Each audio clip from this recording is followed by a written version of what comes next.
Well, everything is going to be, once again, real different because I had to go in there and make sure that this was going to be okay. And their interest in what I was doing is, come in just a little bit, Hope, so your face gets, we're trying to make sure, all right, yeah, just twist around. See, there's a lion back there, guys. And we're at the Charleston Library, and I'm going to do a different video. I'm going to do the second video where we can see it. The Columbia Library, we're at the Columbia Library. And I'm going to have to watch what I say because this is going to be something that they want to see and are super interested in the fact that I've recorded the history of the lions that they have here at the library. So in case you can tell I'm a little bit nervous, that was super nerve-wracking that maybe we weren't going to get to film here. But I want to start off by saying that I got the application from the South Carolina Archives. And this is the application to put the historical bulletin up there that they've said that if I can get somebody in Camden to sponsor and let me put it, I told them I wanted to put it at the Samuel Mathis house because I want it to say that Samuel Mathis's parents, Sophia Gant and Daniel Mathis, owned this property and that it was 309 acres in the original settlement of the Quaker settlement or whatever. And so in order for me to make that a real reason why this should happen is because right now when my family tried in the 1950s and got lawyers and tried to figure out what happened, how did they lose that land, and who were these people?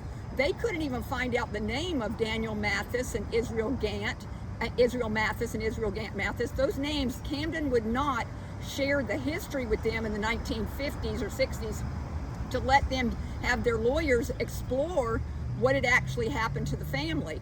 And so when in history, when somebody gets a hold of this information and wants to trace their family, then they'll be able, we're going to try and get with the fuzzy sleeve, we're going to just try and get the lion in there. You see the lion? Make sure you get the, yeah, you have to kind of get out of it. But anyway, and so the goal is that when they trace the history of their family owning the land, of why they didn't get to keep the land, it's going to show that the land was granted in the misspelled name, Daniel Matheny.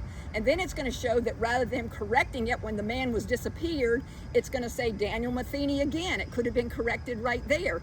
But it is acknowledged in history that that is Daniel Mathis. There's nobody denying that. But they can't find that name if that name doesn't exist, and they don't know to find Daniel Matheny first. That's the first challenge. The second challenge is those surveys have been destroyed. What is the beautiful thing is that Daniel Mathis, all the properties that I've got the plats for, surveys for around his property have his name as the neighbor. So it needs to be able to be easily found for the families to come, the Daniel Mathis in the history books. And in the book that I've got right here, this is a great read because this book explains that Millhouse and Daniel Mathis are the leaders of, and his wife Sophia Gant and his wife Sophia, they don't put her last name, I don't think, but they're the leaders of the town. And so this will be for the ancestors to come and the people like me that are trying to connect with their family on down the road will find out who their families are and that they were these amazing people that built the whole downtown. They were helpful in the whole downtown start before Joseph Kershaw ever came there, and had these two misspelled grants and then claimed the land as vacant, that there was no Daniel Matheny, so no one owned the land. This guy, Daniel Matheny, had abandoned the land. It was now vacant. And the promises he made to the families of these small children, that he has now married the little girl Mary, and his partner William Nettles has married the little girl Sarah, the sisters, and Samuel Mathis is taken in by Sarah Mathis and Joseph Kershaw and raised in his early years by them. And so Israel Mathis, these people were horse breeders I'll go back in history and explain that. So they had animals on their land and the uncle's land, Israel Gant and Zebulon Gant, the brothers of Sophia Gant.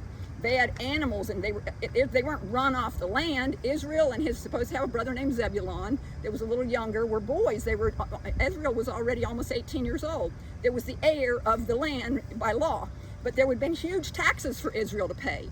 So it was decided that they would, as a community, have this really great neighborhood. It would all be beneficial to the community, and the kids would be compensated through some of those transactions that never happened. And that's why the Nettles Mathis letters that they fought about it were indication of what really did happen.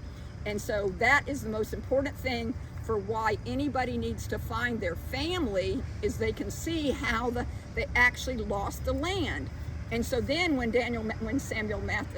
Joseph Kershaw lost all of his land, mortgaging it in the Bermudas without the approval of Congress, he didn't get reimbursed for that loss.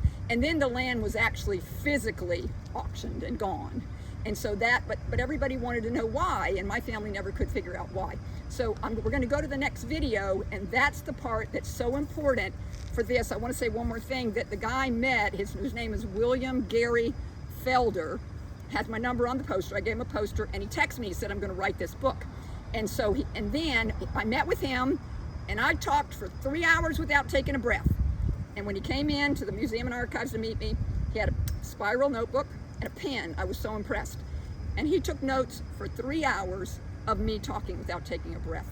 So my affirmation last time with my candle was that this family would be recognized, and that it would be somehow bring justice to his family. And so we have William Gary Felder, who's born and raised in Camden and writes books about Camden, who's going to be writing this book. And so we're going to go to the next video.